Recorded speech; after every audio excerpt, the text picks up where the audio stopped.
I focus always on what we have in common: the Trinity, the Incarnation, the atonement, the resurrection, the Nicene Creed itself. And I'm always learning from all the traditions: Orthodox, Catholic, Episcopal, all of them. And my hero and the person I speak on most often is C.S. Lewis. And he is somebody who, again, drew on all the wisdom of all the different denominations and church fathers. Now, one of my passions, and maybe it happens because I grew up, studying Greek mythology and Greek literature along the Bible. I have two children. They're 28 and 27, and they both grew up. I was either telling them Greek mythology or I was telling them Bible stories and combining them and things like that. And one of my greatest passions is to bring Athens and Jerusalem together.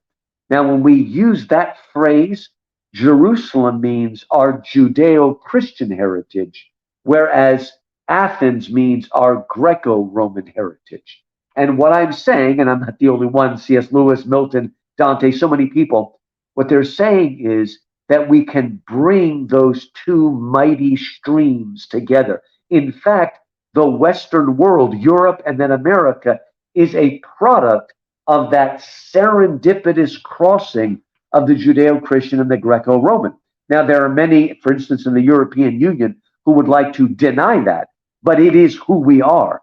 And the freedom and individuality and most of the good things that we possess as a gift come from that heritage. And whenever I see people trying to throw that heritage off, it really terrifies me, because what produced us were the great conversation of the great books.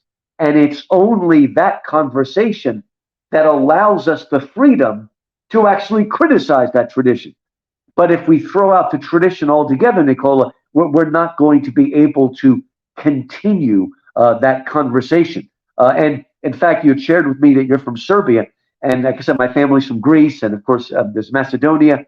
And there's a phrase we use, even in America, balkanization.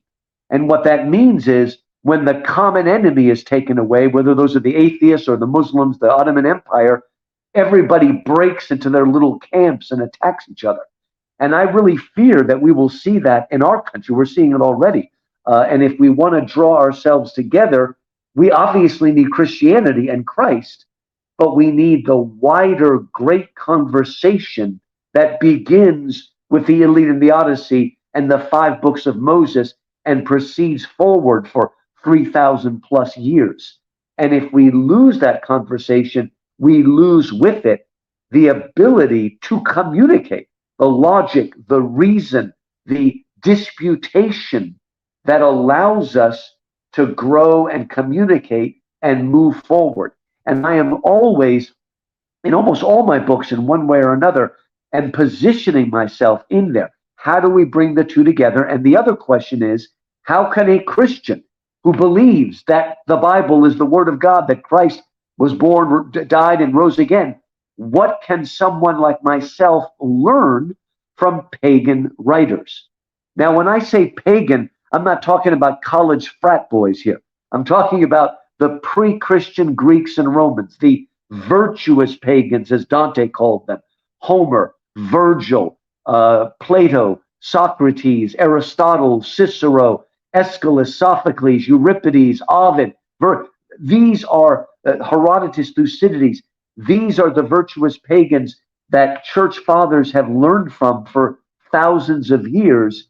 And I think that our faith can be strengthened by that dialogue as long as we keep the Bible as our touchstone and measure of goodness, truth, and beauty.